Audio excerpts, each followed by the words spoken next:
¿Alguna vez has mirado a los ojos de tu propio hijo y escuchado sin dudar que tu presencia es el obstáculo de su existencia? Yo lo viví y puedo contarte exactamente cómo sucedió, porque esas palabras quedaron marcadas en mi alma como hierro candente. Acompaña mi relato hasta el final y cuéntame desde dónde me escuchas. Si te gusta este tipo de historias, te invito a suscribirte al canal, dejar tu like y escribir un comentario contándome desde dónde estás escuchando esta historia. Tu apoyo significa mucho para nosotros. Era uno de esos días con sol tibio que se filtra por la ventana de la cocina y te inspira a preparar algo especial.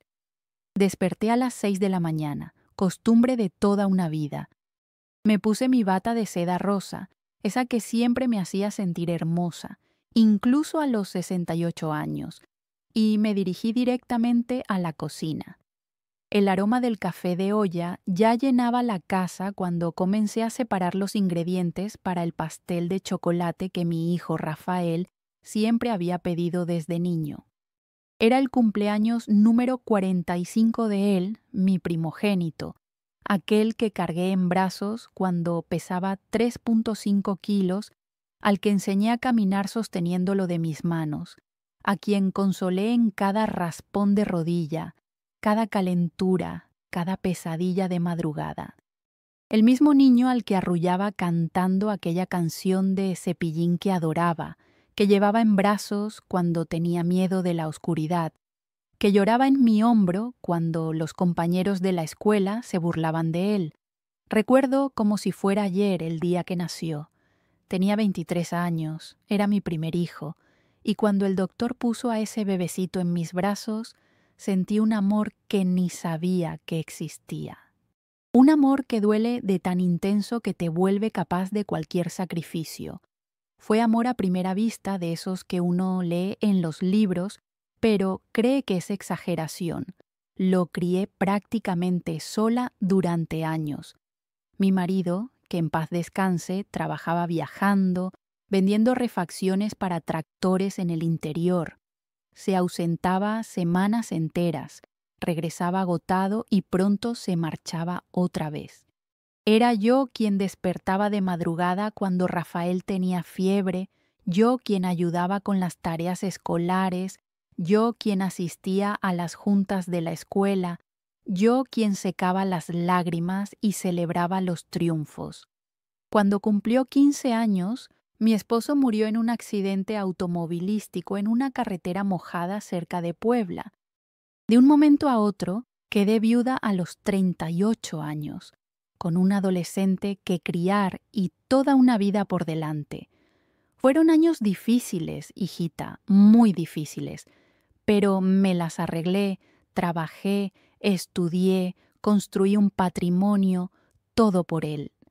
El mismo niño que crecido se convirtió en ese hombre de casi 2 metros que vivía en mi casa desde hacía 15 años con su esposa y los 2 hijos, sin haber pagado nunca un peso de renta, sin haberse ofrecido jamás a dividir una cuenta de luz, sin haber dicho nunca un gracias, mamá, de corazón.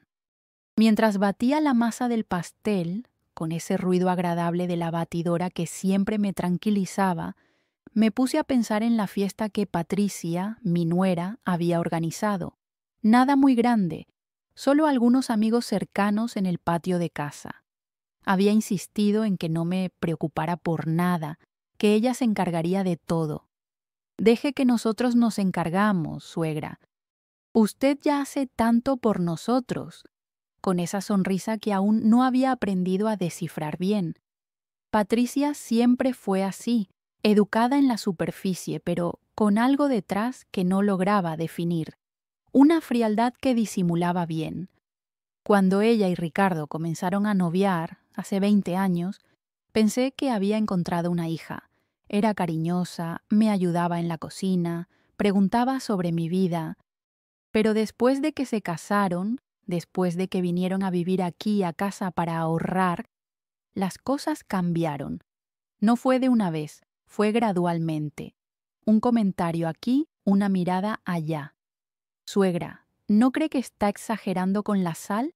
Suegra, ¿será que podría hablar más bajito? Los niños están estudiando.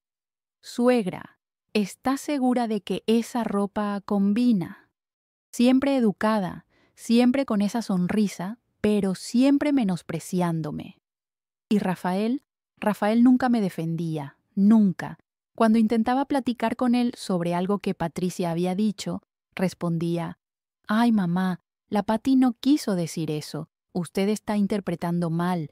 O entonces: «Mamá, tiene que entender que la Pati está estresada con los niños». 15 años de eso, hijita.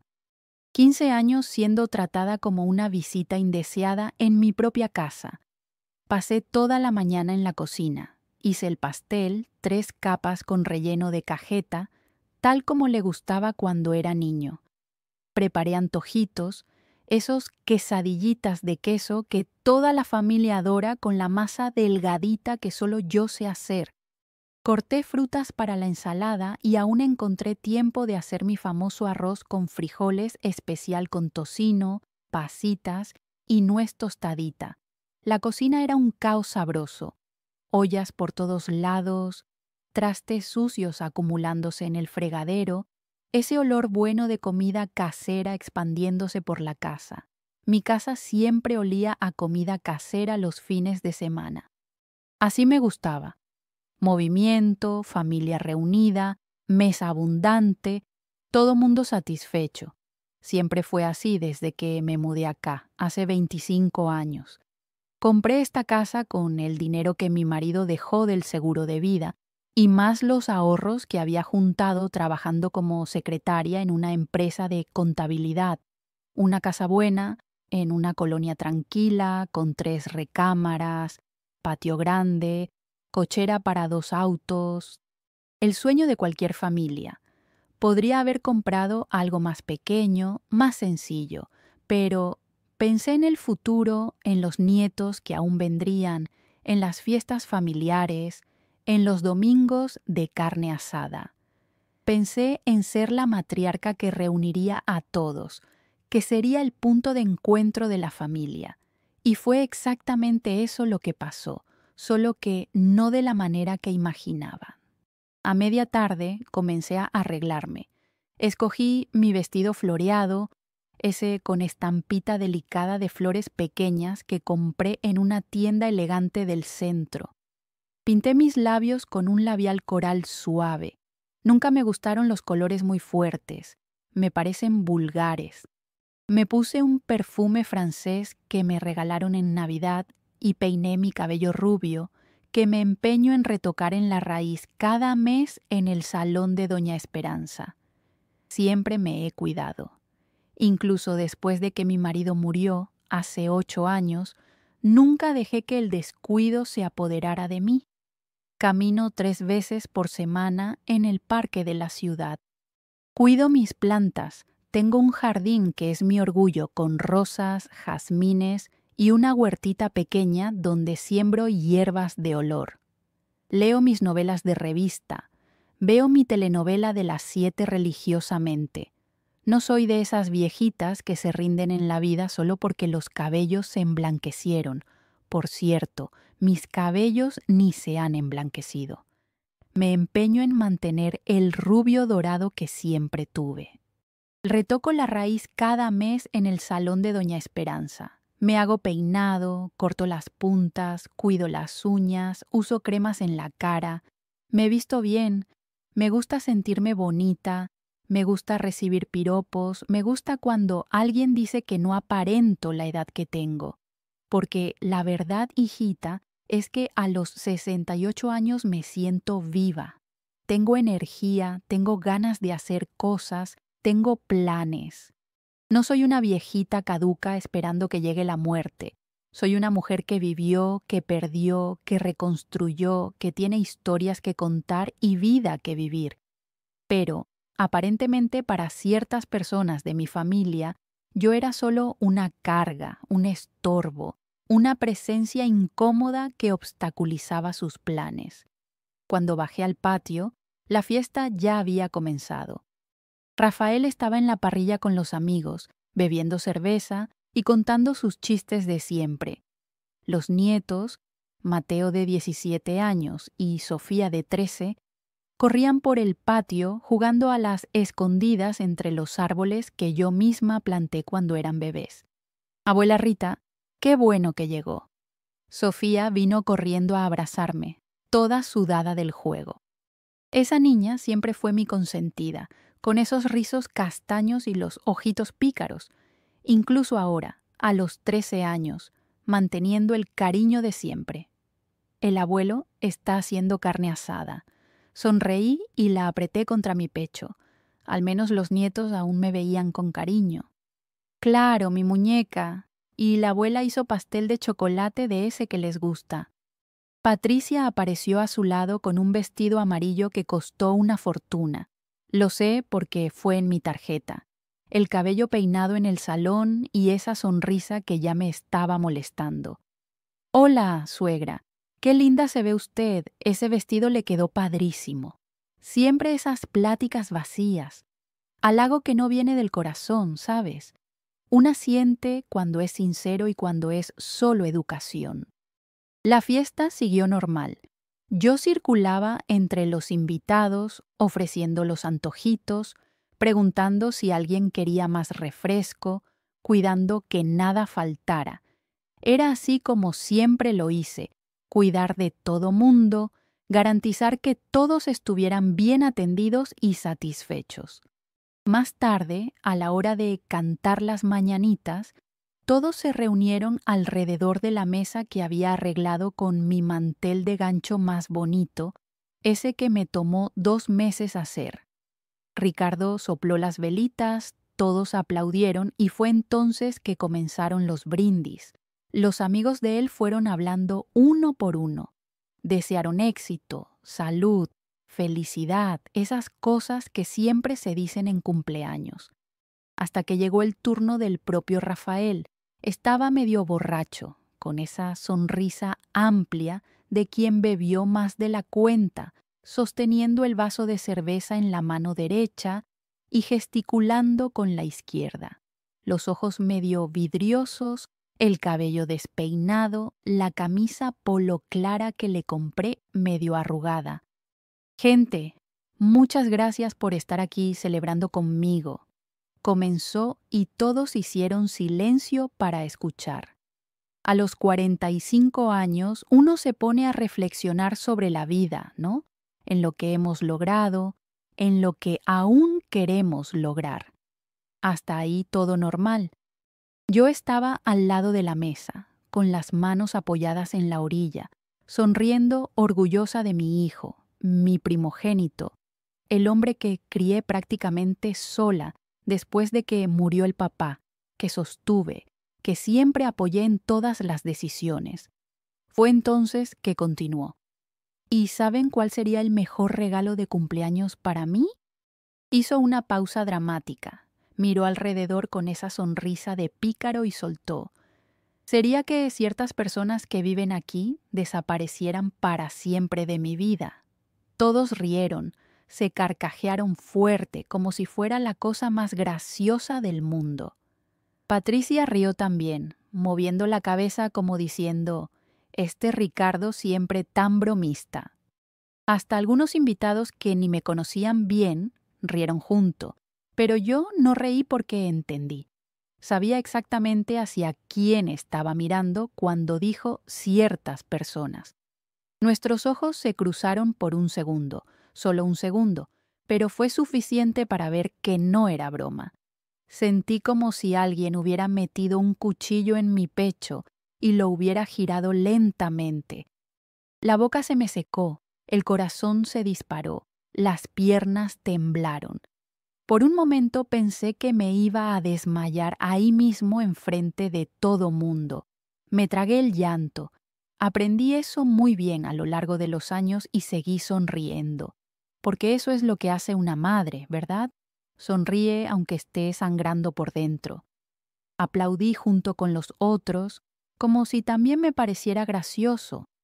Pero en esa hora, en ese exacto momento, algo murió dentro de mí. La María Rita que despertaba temprano para hacer pastel de cumpleaños, que pasaba toda la tarde en la cocina preparando la comida favorita del hijo, que pagaba todas las cuentas de la casa sin quejarse. Esa María Rita murió y en su lugar nació una mujer que aún no conocía bien. Una mujer que respiró hondo, miró al hijo que acababa de humillarla públicamente y prometió, bajito, solo para ella misma: este fue el último día que te reíste a mis costillas, hijo mío. La fiesta continuó. Yo seguí sirviendo, sonriendo, fingiendo que todo estaba bien. Lavé los trastes, guardé la comida que sobró, barrí el patio, como siempre hice, como siempre se empeñaron en que hiciera. Pero por dentro estaba planeando. Por primera vez en la vida, a los 68 años, estaba planeando algo solo para mí. Algo que ellos nunca imaginarían que una viejita inofensiva sería capaz de hacer. Esos recuerdos duelen, hijita, pero también sanan. Si te gustan las historias así, suscríbete al canal, ¿está bien? Necesitamos guardar esas memorias, porque a veces es solo contando que logramos seguir adelante. Para todos, yo era apenas doña María Rita, la viuda de 68 años que vivía con el hijo y su familia. La suegra, que hacía la comida, cuidaba la casa, pagaba las cuentas sin quejarse. Una mujer sencilla, sumisa, que tenía suerte de tener una familia que la cuidaba en la vejez. Pero la verdad es que controlaba mucho más de lo que ellos imaginaban. Lo que nadie de la familia sabía, ni siquiera Rafael, es que yo no era solo una jubilada viviendo de la pensión del marido. Era empresaria desde hacía más de 40 años.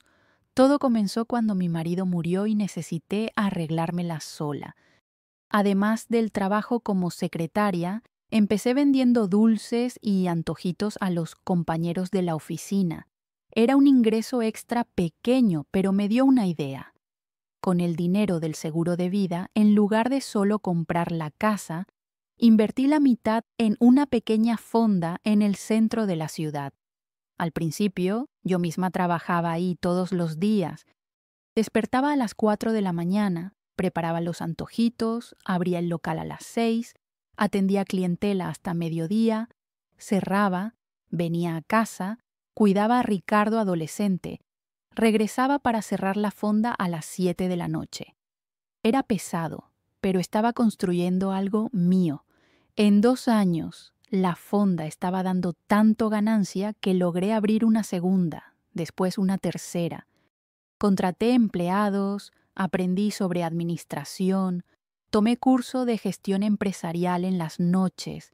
Cuando Ricardo cumplió 18 años, ya tenía 5 fondas repartidas por la ciudad, pero nunca le conté eso a él. ¿Por qué? Porque tenía miedo de que no se esforzara, que se acomodara, pensando que la mamá rica lo iba a mantener para siempre. Quería que estudiara, se titulara, consiguiera un empleo por mérito propio. Quería que fuera independiente. Fue el mayor error de mi vida. Rafael se tituló en administración, consiguió un empleo bueno en una empresa de logística. Se casó con Patricia cuando tenía 25 años. Al principio, vivían en un departamento rentado. Yo pagaba las cuentas de mi casa, ellos pagaban las suyas. Era así como debería ser. Solo que 3 años después Patricia quedó embarazada de Mateo y ahí comenzaron los problemas financieros. Departamento pequeño, mensualidad del carro, seguro médico, ajuar del bebé, todo muy caro. Estaban endeudados. Fue cuando Rafael vino a platicar conmigo. Mamá, estábamos pensando, ¿será que no se podría vivir aquí en casa por un tiempo? Solo hasta que nos organicemos financieramente, usted tiene espacio y sería bueno para los nietos crecer cerca de la abuela. ¿Cómo una madre que ama a los hijos podría decir que no? Claro que acepté inmediatamente. Pensé que sería temporal, unos 2 o 3 años máximo. Ellos ahorrarían dinero, pagarían las deudas, comprarían una casa propia y yo tendría la alegría de convivir con mi hijo y nietos todos los días. Qué ingenua fui. Se mudaron acá cuando Mateo tenía 6 meses. El cuarto, que era mi oficina, se volvió cuarto del bebé. La sala que usaba para relajarme y ver televisión se volvió sala de juguetes. La cocina, que siempre fue mi territorio, pasó a ser comandada por Patricia. Al principio hasta me gustó. La casa se llenó de movimiento, llena de vida. El llanto del bebé de madrugada, el olor a talco y leche, los pañales secándose en el tendedero. Todo eso me recordaba cuando Ricardo era pequeño. Me sentía útil, necesaria. Pero poco a poco comencé a darme cuenta de que estaba dejando de ser la dueña de la casa para volverme una inquilina. Patricia reorganizó los armarios de la cocina para que quede más práctico. Cambió las cortinas de la sala porque éstas están muy anticuadas. Cambió la disposición de los muebles para que quede más seguro para los niños.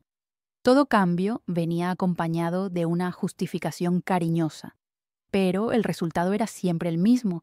Yo perdía espacio, ellos ganaban. Y lo peor es que Ricardo estaba de acuerdo con todo. «Ay, mamá, la Patty tiene razón. Realmente queda mejor así». Cuando nació Sofía, 4 años después, la situación se complicó aún más. Ahora necesitaban 2 cuartos para los niños. El cuarto que era de huéspedes, donde mi hermana se quedaba cuando venía a visitarme, se volvió el cuarto de la niña. Mi hermana nunca más pudo dormir aquí. «Pero es solo por un tiempo más, mamá». Rafael siempre decía, «Pronto compramos nuestra casa». Solo que los años fueron pasando y nunca compraron casa alguna. ¿Por qué comprarían? Vivían en una casa buena, en colonia segura, sin pagar renta, sin pagar cuenta de luz, sin pagar súper. Yo pagaba todo y mi dinero, mis empresas, eso no lo sabían. Para ellos, yo vivía de la jubilación y de la pensión del papá de él, un ingreso pequeño, pero que alcanzaba para sostener la casa, ya que ellos ayudaban comprando algunas cosas de vez en cuando. La verdad es que para esa época ya había vendido las fondas e invertido en bienes raíces. Compré departamentos pequeños para rentar, oficinas comerciales, una casa en una ciudad del interior que se volvió posada. Tenía una cartera de inversiones que rendía más por mes de lo que mucha gente gana trabajando, pero mantenía todo en secreto. Tenía cuenta en otro banco, usaba el nombre de soltera en los contratos, recibía las rentas en una cuenta empresarial. En mi casa, yo era solo doña María Rita jubilada. En el mundo de los negocios, yo era la empresaria María Rita Oliveira. ¿Por qué tanto sigilo? Porque tenía miedo. Miedo de que Ricardo se relajara en el trabajo, que Patricia se volviera aún más exigente, que quisieran controlar mi dinero. Miedo de volverme una vaca lechera para la familia, y también porque me gustaba la sensación de poder, de saber que si quería, podría comprar una casa más grande que la de ellos, viajar a Europa, cambiar de carro cada año. Pero escogía vivir de forma sencilla, invertir en el futuro, guardar dinero para los nietos. Mi familia pensaba que no entendía nada de dinero. «Mamá, deje que yo me encargo de eso por usted», Rafael siempre decía cuando llegaban las cuentas. «Usted no necesita preocuparse por esas cosas». Pero ellos no sabían que yo ya sospechaba de algunas cosas. Por ejemplo, ¿cómo lograban cambiar de carro cada 2 años si estaban ahorrando para comprar la casa? ¿Cómo Patricia lograba hacer compras tan caras si estaban juntando dinero? ¿Cómo lograban viajar en vacaciones si estaban pasando por dificultades? Comencé a prestar más atención y descubrí que Rafael había conseguido un préstamo usando mi casa como garantía. Descubrí que tenían tarjeta de crédito a mi nombre. Descubrí que algunos de los regalos que me daban, como el perfume francés, habían sido comprados con mi propia tarjeta. Cuando enfrenté a Rafael sobre el préstamo, dijo: «Ay, mamá, es solo una formalidad. Necesitaba una garantía para conseguir una tasa mejor. Usted no va a tener que pagar nada. Pero deberías haberme avisado antes. Mamá, usted se iba a preocupar de a gratis. Además, es para el bien de la familia. Estoy invirtiendo en una oportunidad de negocio que va a dar mucho dinero». ¿Qué negocio era ese? Nunca supe. Lo que sé es que 2 años después pidió refinanciar el préstamo porque el mercado estaba difícil y después pidió de nuevo y de nuevo. Con cada refinanciamiento la deuda aumentaba y yo, que podría liquidar todo de un plumazo, me quedaba callada. ¿Por qué? Porque quería ver hasta dónde eran capaces de llegar. Quería entender si el hijo que crié con tanto amor era realmente capaz de usarme de esa forma. Desafortunadamente, la respuesta vino en ese cumpleaños número 45 de él. Sería que ciertas personas que viven aquí desaparecieran para siempre de mi vida. En ese momento, finalmente entendí que para mi propio hijo, yo no era una madre. Era un problema que resolver, un obstáculo en su camino, una piedra en el zapato que obstaculizaba la vida perfecta que quería tener con la esposa y los hijos, en mi propia casa, con mi propio dinero, a mis propias costillas. Fue cuando decidí que conocerían a la verdadera María Rita. Fue en una mañana de domingo, 3 semanas después de ese cumpleaños maldito, que descubrí el tamaño de la traición. Rafael y Patricia habían salido temprano con los niños a visitar a los papás de ella. Estaba en la cocina preparando un pollo asado para la comida cuando escuché sonar el teléfono. Era Patricia, pero no sabía que yo había contestado. Por lo visto, marcó sin querer mientras revolvía en la bolsa. Iba a colgar cuando escuché mi propio nombre siendo mencionado. «La vieja está cada vez más pesada, Rafael. Ayer se quejó porque cambié las toallas de lugar». «Paciencia, amor. Pronto esto se va a resolver. ¿Hablaste con el doctor Marcelo sobre esa casa de reposo?» Mi sangre se heló. Casa de reposo. ¿Qué historia era esa? Sí hablé. Dijo que con el dictamen del psiquiatra queda fácil. Alegamos que tiene principio de demencia, que no tiene condiciones de cuidarse a sí misma. ¿Y él va a hacer el dictamen falso? Va a hacerlo. Es amigo de la familia desde hace años. Dijo que es común que los hijos hagan eso para proteger a los papás ancianos. Tu mamá ni va a entender bien lo que está pasando. Sostuve el teléfono con tanta fuerza que mis dedos se pusieron blancos. Estaba escuchando a mi propio hijo planear internarme en una casa de reposo con documentos falsos. Pero, ¿y si se resiste? ¿Sabes cómo es tu mamá de terca? ¿Cuál resistirse? Apenas sabe usar el celular, imagínate entender de papelería legal. Y después de que esté internada, nosotros asumimos el poder de sus bienes. Ahí sí vamos a poder vender esta casa y comprar un departamento en el condominio que quieres. ¿Y el dinero de ella? ¿Qué dinero? Solo tiene la jubilación, pero el dinero de la venta de la casa va a alcanzar para comprar un departamento bueno y aún sobrar una lana para que nos divirtamos. Patricia soltó una risita. Una risita, como si estuvieran planeando un viaje. No, la destrucción de la vida de una persona. ¿Crees que va a estar internada por mucho tiempo? Bueno, en esas casas de reposo sabes cómo es, ¿no? Los viejos no duran mucho. La soledad, la depresión, la falta de familia. Es natural que se entregue. Ahí nosotros quedamos libres para vivir nuestra vida. Rafael, eso es terrible. Terrible es tener que aguantarla aquí en casa. ¿Viste ayer cómo se puso de molesta solo porque Mateo tiró un vaso? Se puso a llorar porque era el vaso que le regaló su papá de boda, Rafael. Exactamente. esas manías de viejo, ese apego a chingaderas viejas. En la casa de reposo va a olvidar esas tonterías y nosotros vamos a tener paz. Colgué el teléfono despacio, con las manos temblando. Me senté en la silla de la cocina y me quedé viendo a la nada, tratando de procesar lo que acababa de escuchar. Mi hijo, el niño que crié, que amamanté, que desperté de madrugada cuando tenía fiebre, estaba planeando internarme en una casa de reposo, usando documentos falsos, no porque necesitara cuidados, sino porque yo obstaculizaba su vida. Y lo más impactante, ni siquiera sabían que tenía dinero. Su plan era internarme, dejarme ahí para morir de tristeza y quedarse solo con el dinero de la venta de la casa. Si supieran de mi verdadera situación financiera, probablemente el plan sería aún peor. En ese momento, sentada en mi cocina, oliendo el condimento del pollo en el horno, tomé una decisión. No iba a ser víctima. No iba a dejar que me hicieran eso. Iba a mostrarles quién realmente mandaba en esa historia.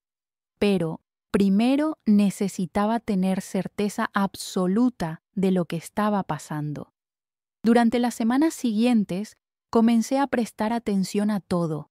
En las conversaciones por teléfono que paraban cuando me acercaba, en los papeles que escondían cuando entraba a la sala, en los cuchicheos en la cocina de madrugada. Una noche, fingiendo que estaba durmiendo, los escuché platicando en el cuarto. La pared es delgada y podía escuchar todo. El doctor Marcelo dijo que necesita 2 consultas más para hacer el dictamen, decía Rafael. ¿Y cómo vas a convencer a tu mamá de ir al psiquiatra? Le voy a decir que es chequeo de rutina que su doctor recomendó. Confía en mí, va a creer. ¿Y cuándo va a ser la internación? Sugirió que sea después de Año Nuevo. Dijo que es una época emotiva para los ancianos, que queda más fácil justificar el comportamiento alterado. Estaban planeando internarme después de Año Nuevo. Faltaban apenas 2 meses. Al día siguiente llamé a mi abogado, el Lic. Enrique, que cuidaba mis negocios desde hacía años, y acordé una cita urgente, no en su oficina, que quedaba cerca de casa, sino en un café discreto en el centro de la ciudad. Doña María Rita se ve pálida. ¿Pasó algo? Le conté todo. La conversación que escuché por casualidad, los planes de internación, el dictamen falso, todo. El licenciado Enrique se indignó. Eso es delito, doña María Rita. Falsificación de documentos, privación ilegal de la libertad, estafa. Su hijo puede ir a la cárcel por eso. No quiero encarcelar a mi hijo, Lic Enrique, pero tampoco voy a dejar que me haga eso. ¿Qué quiere hacer usted? Quiero proteger mi patrimonio y quiero darles una lección. Fue cuando comenzamos a planear mi defensa. El licenciado Enrique sugirió que hiciera una evaluación psiquiátrica completa con un médico íntegro para tener un dictamen verdadero comprobando mi sanidad mental. También sugirió que grabara las conversaciones de ellos como prueba de las intenciones criminales. Y hay algo más, doña María Rita. Debería contarle a su hijo sobre su patrimonio real. ¿Por qué? Porque si supiera que usted es rica, tal vez reconsideraría esos planes. No, Lic, Enrique, si supieran de mi dinero, el plan no sería internarme para quedarse con la casa, sería matarme para quedarse con todo. Se quedó callado, pensativo. Tiene razón, vamos a mantener el secreto. En las semanas siguientes me volví una espía en mi propia casa. Compré una grabadora pequeña y comencé a grabar las conversaciones. Descubrí que ya habían visitado 3 casas de reposo, que ya habían calculado cuánto les rendiría con la venta de mi casa, que incluso ya habían escogido el departamento que querían comprar. Patricia había comentado con una amiga, que casualmente era estilista de Doña Esperanza, que pronto tendría una herencia y podría hacerse esa cirugía plástica que siempre quiso. Rafael había comentado en el trabajo que pronto estaría libre para aceptar una propuesta de empleo en otro estado. Estaban contando los días para deshacerse de mí. El peor momento fue cuando escuché a Patricia explicándoles a los niños que la abuelita iba a tener que ir a vivir a un lugar donde la cuidarían mejor, porque se estaba volviendo olvidadiza. Pero no quiero que la abuela se vaya de casa. Sofía lloró. Hija, a veces los adultos necesitan tomar decisiones difíciles. La abuela va a estar más feliz allá, ya verás. ¿La puedo visitar? Claro, amor, siempre que se pueda. Mentira. En las casas de reposo que visitaron, preguntaron específicamente sobre las políticas de visitas. Querían un lugar donde las visitas fueran restringidas. Fue esa noche, escuchando a mi nietecita llorar porque iba a perder a la abuela, que algo murió definitivamente dentro de mí. Lo poquito de amor que aún quedaba por Rafael, la última esperanza de que cambiara de opinión, la ilusión de que éramos una familia, todo murió. Y en su lugar nació una sed de justicia que nunca había sentido antes. Era hora de mostrarles que la viejita que querían internar era más lista, más fuerte y mucho más peligrosa de lo que imaginaban. Comencé a observar todo con otros ojos. Durante el día, era la misma doña María Rita de siempre. Hacía comida, arreglaba la casa, cuidaba las plantas, pero en las horas libres, cuando salían o estaban ocupados, me transformaba en una detective. Primero, necesitaba entender exactamente cuánto tiempo tenía. En las grabaciones que hice, descubrí que la primera consulta con el doctor Marcelo estaba programada para la segunda semana de diciembre. Haría 2 consultas conmigo. Después emitiría el dictamen falso. La internación sería el 3 de enero. Quedaban exactamente 6 semanas. Durante esos 42 días, armé un plan que ni yo sabía que era capaz de crear. Cada detalle pensado, cada movimiento calculado. Querían tratarme como una vieja senil. Perfecto. Iba a usar eso a mi favor. Comencé haciendo pequeñas cosas para alimentar su narrativa. Olvidé a propósito una olla en la estufa hasta que se quemara un poco. Pregunté 2 veces seguidas dónde había dejado los lentes.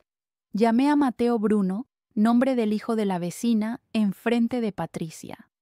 ¿Viste? La escuché comentar con una amiga por teléfono. La pobrecita está perdiendo la memoria. Ayer llamó a mi hijo por otro nombre. Perfecto. Mientras más creyeran que estaba perdiendo las facultades, menos sospechas tendrían de mis movimientos reales. Mientras fingía confusión mental, estaba organizando mi vida financiera con la precisión de un general preparando una guerra. Descubrí que Rafael había hecho más préstamos de los que imaginaba. No solo con garantía de la casa, sino también a mi nombre.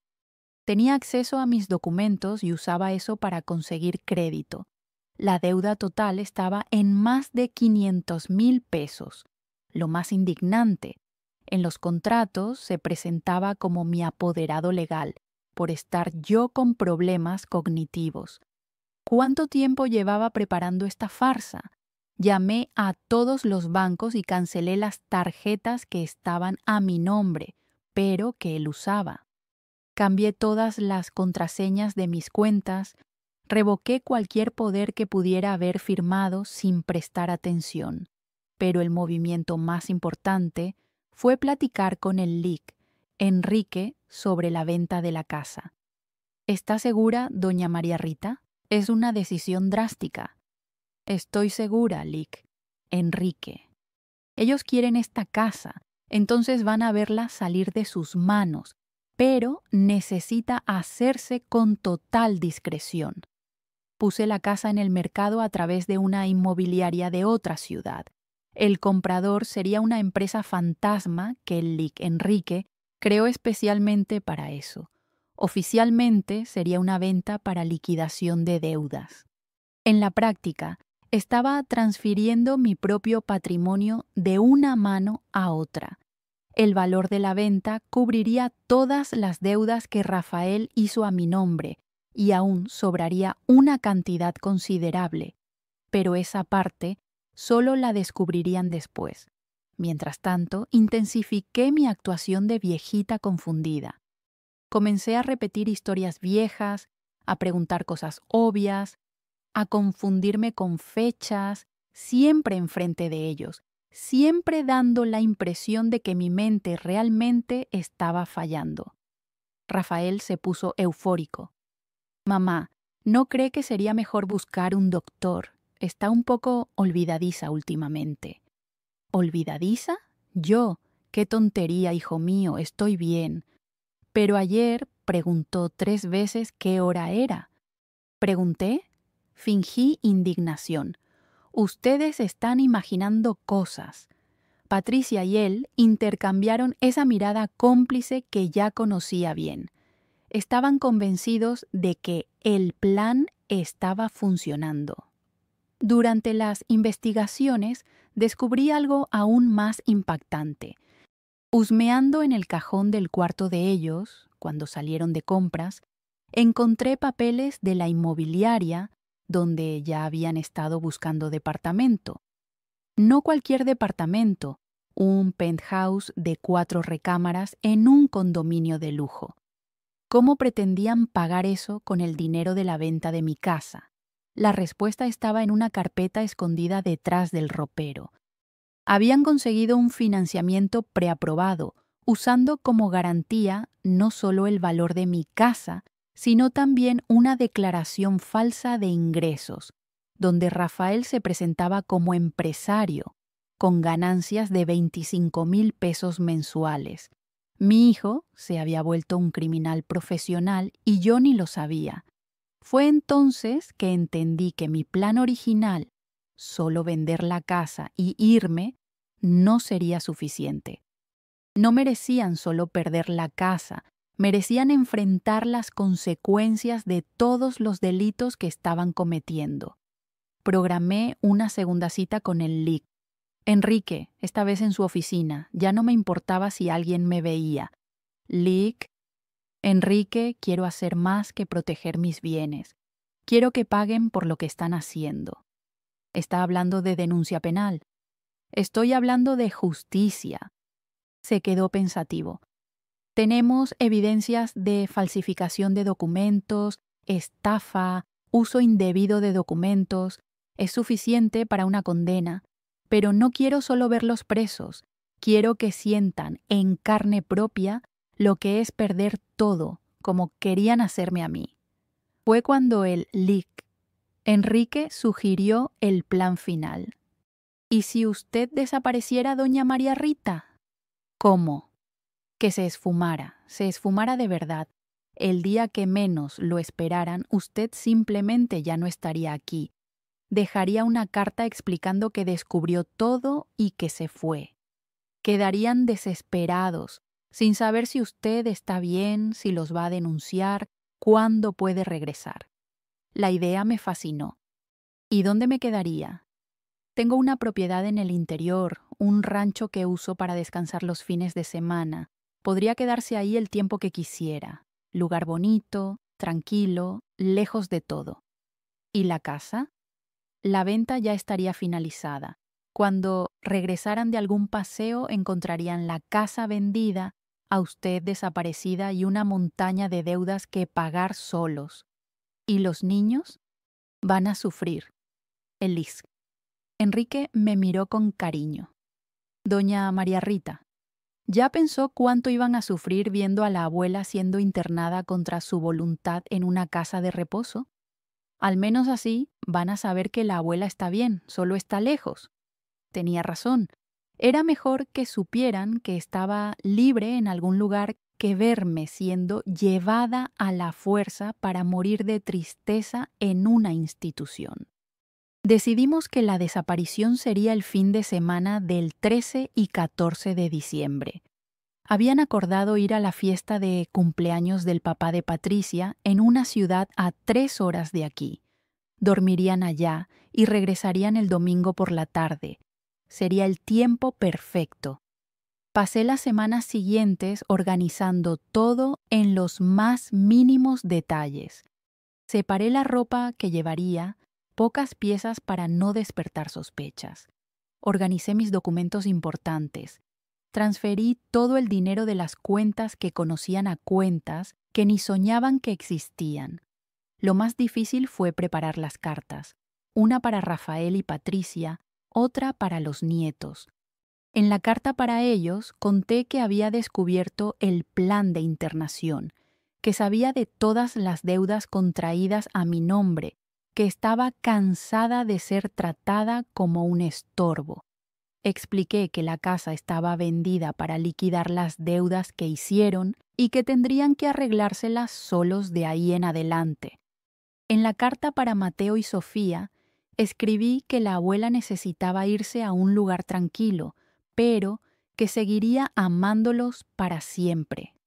Dejé una cantidad de dinero guardada en la caja fuerte de mi cuarto, que solo yo conocía la combinación, para sus estudios cuando crecieran. No sabían que yo sabía la combinación. Pensaban que la caja fuerte era solo decoración. Durante todos esos preparativos, mantuve la farsa de la confusión mental. Incluso programé la consulta con el doctor Marcelo, como si realmente creyera que era solo un chequeo. En la consulta, representé el papel perfectamente. Fingí no recordar algunas fechas. Dije que a veces me sentía confundida. Me quejé de olvidos. El hombre ni hizo un examen serio. Estaba claramente solo cumpliendo trámite para el amigo. Doña María Rita, voy a recetarle unas vitaminas para mejorar la memoria, dijo con esa sonrisa falsa. Y creo que sería bueno que se hiciera algunos exámenes más detallados. ¿Qué tipo de exámenes, doctor? Exámenes neurológicos para verificar si no hay algo más serio. Era el primer paso para el dictamen falso. Salí de ahí fingiendo preocupación, pero por dentro hervía de coraje. ¿Cómo un doctor se prestaba a hacer una cosa así? También sería incluido en mi venganza. En la semana anterior a la desaparición noté que estaban ansiosos. Patricia limpió toda la casa como si se estuviera preparando para recibir visitas importantes. Rafael se puso más cariñoso conmigo, hasta me dio un abrazo sin motivo. Mamá, sabe que la quiero mucho, ¿verdad? Si no supiera la verdad, me habría emocionado, pero sabía que era solo culpa anticipada. Claro, hijo mío, yo también te quiero. Mentira. En ese momento ya no sentía nada por él, además de decepción y asco. El día 12 de diciembre confirmaron el viaje para la fiesta. Mamá, vamos a salir temprano mañana y regresamos hasta el domingo por la tarde. ¿Va a estar bien sola?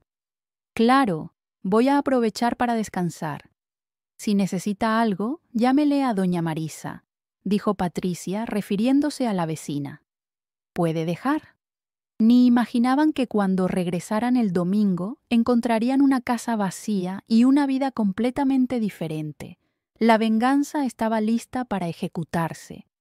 Llegó el día. En la mañana del 13 de diciembre, desperté a las 5 de la mañana con una sensación extraña en el pecho. No era nerviosismo, no era miedo, era alivio. Finalmente me iba a liberar de 15 años de humillación y falta de respeto.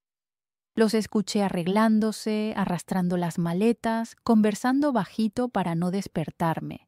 ¡Qué ironía! Estaban tratando de ser respetuosos justamente el día en que descubrirían toda la verdad sobre ellos. «Mamá, ya nos vamos», gritó Rafael desde la sala. «Está bien, hijo mío. Buen viaje», respondí desde la cama, fingiendo voz somnolienta. «Regresamos el domingo por la tarde. Cualquier cosa le habla a doña Marisa». Puede dejar. Escuché el ruido del carro arrancando y esperé 15 minutos más antes de levantarme. Necesitaba tener certeza absoluta de que se habían ido. Entonces comencé a ejecutar el plan. Primero llamé al LIC, Enrique, confirmando que todo estaba listo. La documentación de la venta de la casa se firmaría a las 10 de la mañana en la inmobiliaria. El comprador, la empresa fantasma, ya había depositado el dinero. A las 2 de la tarde los nuevos propietarios recibirían las llaves. ¿Está segura de que quiere hacer esto hoy, doña María Rita? Certeza absoluta. Es hoy o nunca. Entonces nos vemos en la inmobiliaria a las 10 en punto. Después llamé a la empresa de mudanzas que había contratado en secreto. Vendrían a buscar solo algunas cosas específicas, mi colección de libros, las fotos familiares que realmente me importaban, algunas piezas de porcelana que me regaló mi mamá y mi máquina de coser antigua. Pueden venir a las 11, la casa va a estar abierta. El resto de las cosas se quedarían para ellos. Los muebles que compraron con mi dinero, la ropa cara de Patricia, los electrónicos, todo. Ya no quería nada que me recordara esa vida. A las 9 me arreglé con esmero. Me puse mi vestido de seda verde, ese que siempre me dejaba elegante. Me calcé mis zapatos de piel legítima, pinté los labios y me puse mi perfume preferido. Si era para cerrar esa etapa de mi vida, sería con dignidad. En la inmobiliaria, firmé todos los papeles con una satisfacción que hacía tiempo no sentía. El corredor ni sospechó nada. Para él era solo una señora que necesitaba vender la casa para liquidar deudas del hijo. ¿Está segura de que no quiere dejar algún recado para los actuales habitantes?, preguntó. No es necesario. Ellos ya saben que este día llegaría. De regreso a casa, finalicé los últimos detalles.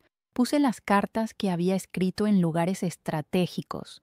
La carta para Rafael y Patricia en la mesa de la cocina, donde desayunábamos todos los días. La carta para los nietos dentro de la caja fuerte de mi cuarto, junto con el dinero que dejé para ellos. Eran las 4 de la tarde cuando el camión de mudanzas se fue con mis cosas. A las 5, el LIC. Enrique llegó por mí. ¿Lista, doña María Rita? Más que lista. Salí de casa por última vez, sin voltear atrás. No sentí nostalgia, no sentí tristeza, sentí libertad. El rancho del LIC. Enrique quedaba a 2 horas de la ciudad, un lugar hermoso, con una casa sencilla, pero cómoda, rodeada de verde, silencio y paz. Todo lo que necesitaba para empezar de nuevo. Puede quedarse aquí el tiempo que quiera, dijo, mostrándome el cuarto que sería mío. Hay una empleada, doña Lourdes, que viene 2 veces por semana a hacer limpieza y cocinar, pero la mayor parte del tiempo estará sola, si eso es lo que quiere. Es exactamente lo que quiero. Durante el fin de semana, descansé como no descansaba en años, sin horario para hacer comida, sin trastes que lavar, sin nadie haciendo exigencias o quejas, solo yo, mis libros y el canto de los pajaritos. El domingo por la tarde, el LIC. Enrique me llamó. Doña María Rita, ya regresaron y ya descubrieron todo. ¿Cómo lo sabe? Doña Marisa me llamó. Dijo que escuchó gritos viniendo de su casa, que Rafael estaba desesperado llamando a todo mundo. Ya encontraron las cartas. ¿Y? Toda la familia de Patricia está allá, los papás de ella, los hermanos, por lo que doña Marisa entendió, están tratando de averiguar dónde está usted. ¿Llamaron a la policía? Todavía no. Creo que tienen miedo de involucrarse más por los delitos que cometieron. Perfecto. Era exactamente la reacción que esperaba. El lunes por la mañana, el LIC Enrique trajo más noticias. La situación está caótica, doña María Rita. Rafael trató de cancelar la venta de la casa, pero descubrió que es irreversible. Los nuevos propietarios ya tienen la escritura registrada. Y hay más. El banco está cobrando los préstamos que hizo. Como la casa era la garantía y ahora fue vendida, el banco quiere el dinero de regreso inmediatamente. Son más de 500,000 pesos que va a tener que pagar. ¿Y los tiene?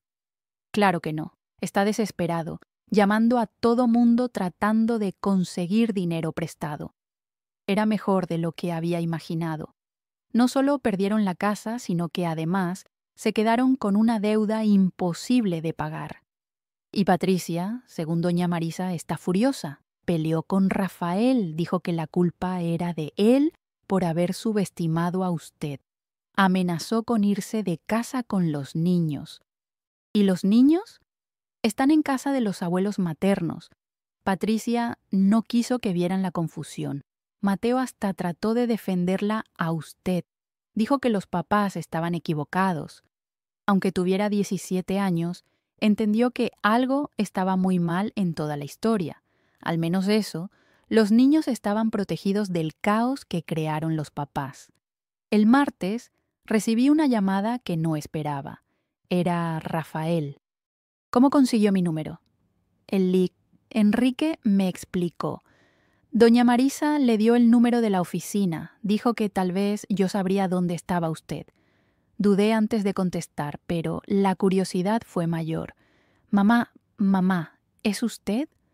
Su voz estaba diferente, desesperada, llorosa, humilde, muy diferente del tono arrogante al que estaba acostumbrada a escuchar. Hola, Rafael. Mamá, por favor, ¿dónde está? Estamos desesperados. Los niños están llorando. Todo mundo está preocupado. Estoy bien en un lugar seguro. Mamá, no puede hacernos esto. Usted es nuestra familia. ¿Familia? No pude ocultar la ironía en la voz. ¿Qué tipo de familia planea internar a la mamá en una casa de reposo usando documentos falsos? Silencio del otro lado de la línea. ¿Usted sabía? Supe todo, Rafael. Todo. Del doctor Marcelo, de los préstamos a mi nombre, de los planes de quedarse con mi herencia. Supe hasta del departamento de lujo que querían comprar con el dinero de la venta de mi casa. Mamá, ¿puedo explicar? ¿Explicar qué? ¿Que me ibas a internar para quedarte libre? ¿Que estabas contando los días para que me muriera de tristeza en una institución? ¿Que le dijiste a tu esposa que los viejos no duran mucho en esas casas? ¿Usted escuchó esa conversación?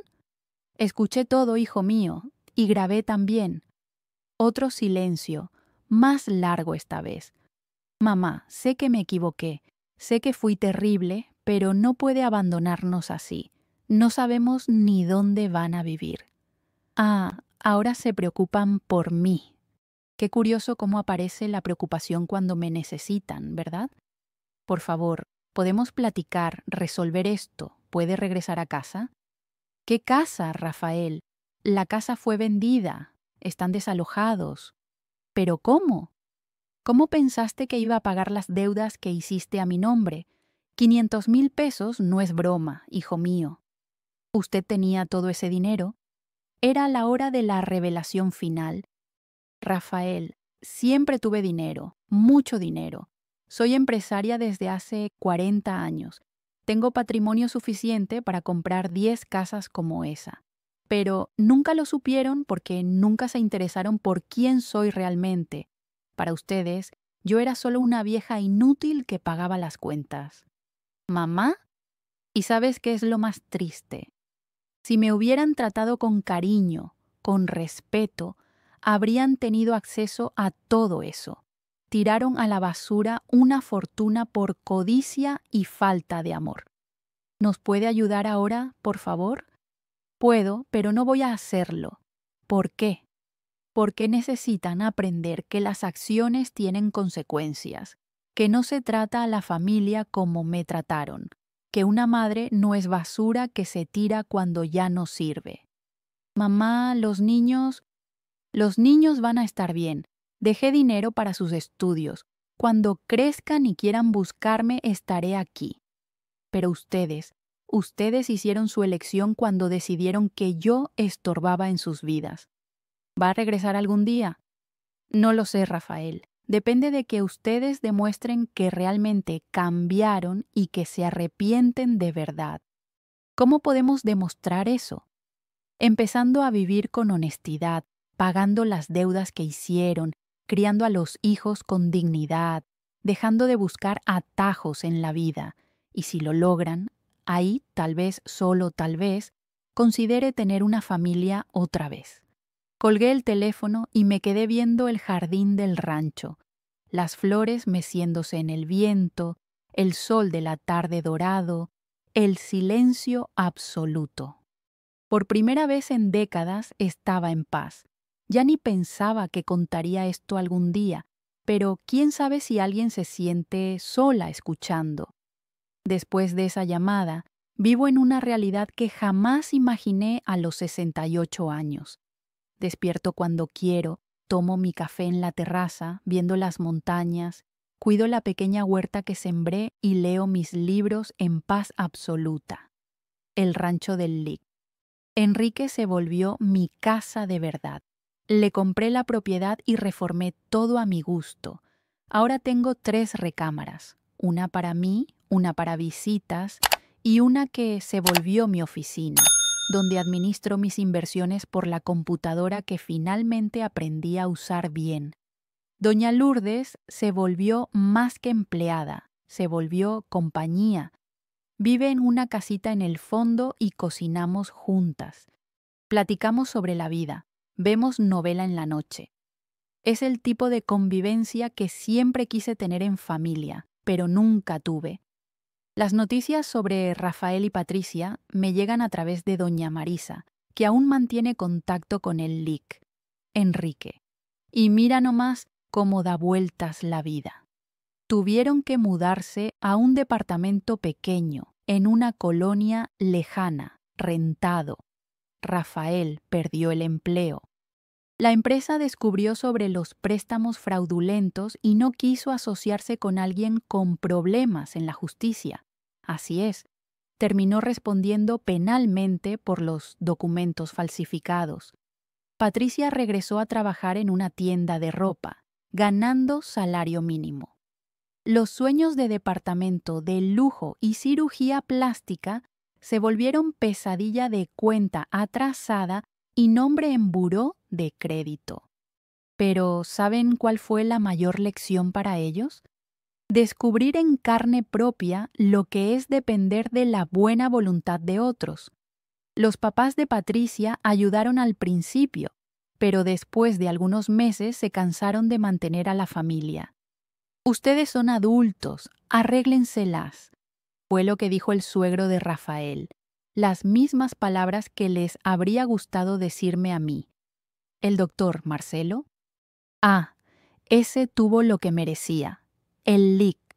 Enrique lo denunció al colegio de médicos con las grabaciones que hice. Perdió el derecho de ejercer la profesión y además va a responder penalmente por falsificación de documentos médicos. ¿Y los niños? Esa es la parte que más me mueve. Al principio preguntaban mucho por mí.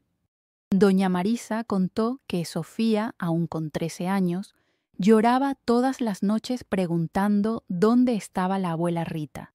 Mateo, ya con 17 años, se enojó con los papás, diciendo que habían hecho que la abuela se fuera y que eso era cobardía. Fue cuando tomé una decisión que ni el Lic. Enrique esperaba.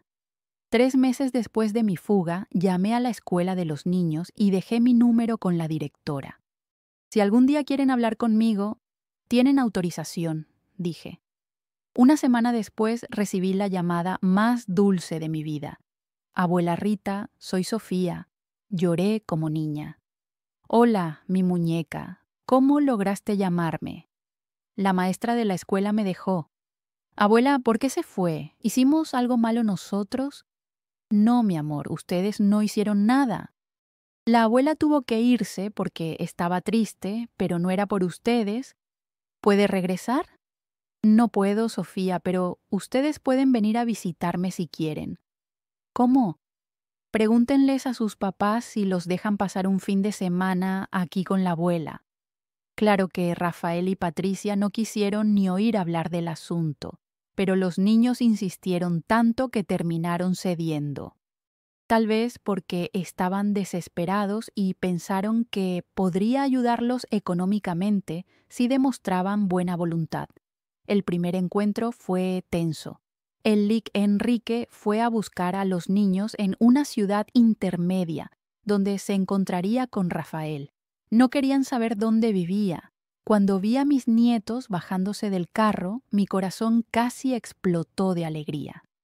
Corrieron hacia mí como si no hubiera pasado ni un día. «Abuela, qué lugar tan bonito», gritó Mateo. «Abuela, se ve más bonita», dijo Sofía.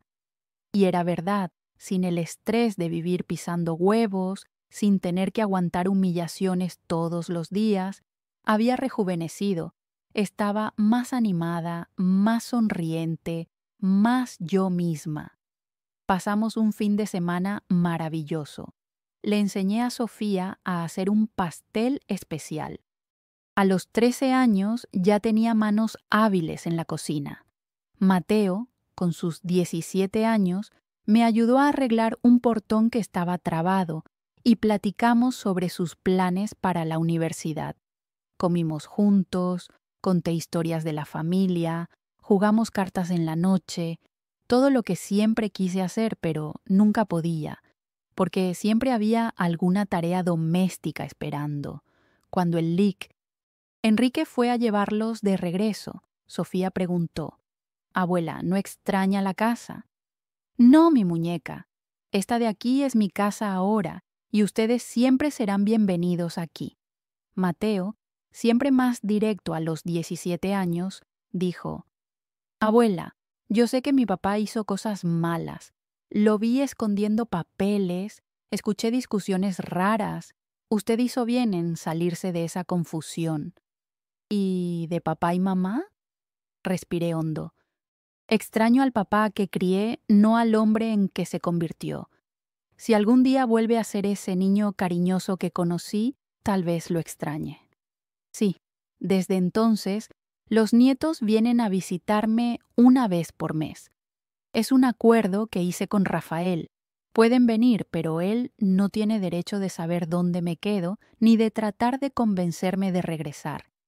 Mateo, siendo mayor de edad, hasta podría venir solo si quisiera, pero prefiere acompañar a la hermana.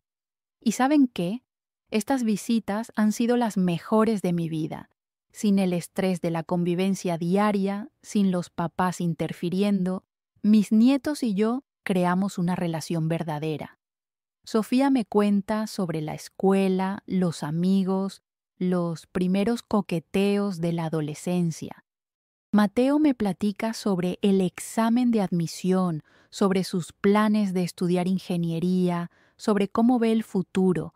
Pero la pregunta que deben estar haciéndose es: no siento remordimiento, no siento ni poquito. Remordimiento es lo que se siente cuando se hace algo malo. Yo no hice nada malo, solo me negué a ser víctima de un delito planeado fríamente por mis propios familiares. Rafael tuvo todas las oportunidades del mundo, tuvo educación, tuvo amor, tuvo sustento, tuvo apoyo en todas las decisiones, pero escogió el camino de la codicia y la ingratitud. Las consecuencias son responsabilidad de él, no mía. Si estás pasando por algo parecido, hijita, si tienes familia que te trata mal, pensando que no tienes opción, quiero que sepas algo. Siempre tienes elección. Siempre. Puede ser doloroso, puede ser difícil, puede parecer imposible al principio, pero es mejor vivir sola con dignidad que rodeada de gente que no te valora. Porque aprendí que la familia verdadera no es la que nace contigo, es la que escoge quedarse contigo por las razones correctas, no por interés, no por obligación, sino por amor genuino. Hoy mi familia es doña Lourdes, que me cuida con cariño sincero. Es el Lic Enrique, que se volvió un hijo que escogí. Son mis nietos que me visitan porque quieren, no porque están obligados. Es doña Marisa que aún me llama todos los fines de semana para platicar. Es una familia pequeña, pero es de verdad e incluye a mis nietos, que aun siendo adolescentes, entendieron que el amor verdadero no depende de vivir en la misma casa.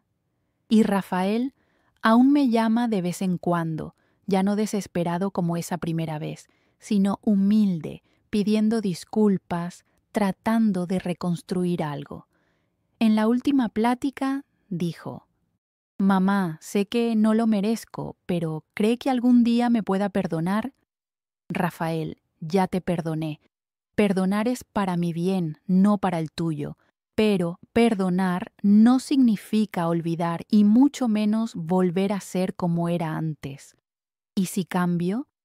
¿Si demuestro que cambié? Entonces tal vez algún día podamos tener una relación nueva, no como madre e hijo que vivían en la misma casa, sino como dos personas adultas que se respetan. ¿Aceptaría conocerme de nuevo? Acepto conocer al hombre en que te conviertas, no al que fuiste. Esa plática fue la semana pasada. No sé si realmente va a cambiar, si va a aprender algo con todo lo que pasó, pero sé que si sucede, será decisión de él, no obligación mía. Mientras tanto, vivo mi vida nueva. A los 69 años, cumplí años aquí en el rancho con un pastel que hizo doña Lourdes y los niños cantando las mañanitas por videollamada. Descubrí que aún tengo mucho que vivir. Estoy pensando en viajar. Siempre tuve ganas de conocer Europa, pero nunca sobraba dinero porque siempre estaba manteniendo a otros. Ahora puedo hacer todo lo que siempre quise y nunca pude. Hasta ya platiqué con Mateo sobre que me acompañe en un viaje de graduación cuando termine la preparatoria. También estoy ayudando a otras mujeres que pasan por situaciones parecidas. El LIC. Enrique me contó sobre casos de clientes que tienen problemas con familias interesadas y he ofrecido apoyo, orientación, hasta ayuda económica cuando es necesario. Es mi forma de transformar el dolor en algo útil.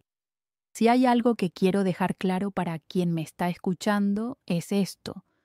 No aceptes ser faltada al respeto por nadie, ni siquiera por la familia. Tu dignidad no tiene precio. Tu paz mental no se puede negociar, y si alguien dice que ya estás muy vieja para empezar de nuevo, respondes lo que yo respondería: vejez no es edad, es mentalidad. Mientras tengas sueños, planes y ganas de vivir, seré eternamente joven, porque descubrí casi a los 70 años que la vida solo comienza de verdad cuando una deja de vivir para agradar a otros y empieza a vivir para agradarse a sí misma. ¿Y saben qué es lo más chistoso? Rafael quería que desapareciera de su vida. Pues bien, desaparecí. ¿Y quién está mejor ahora? ¿Yo, que encontré la libertad que ni sabía que necesitaba? ¿O él, que perdió a la única persona que realmente lo amaba sin pedir nada a cambio? La respuesta, hijita, cada quien la carga en su propia conciencia.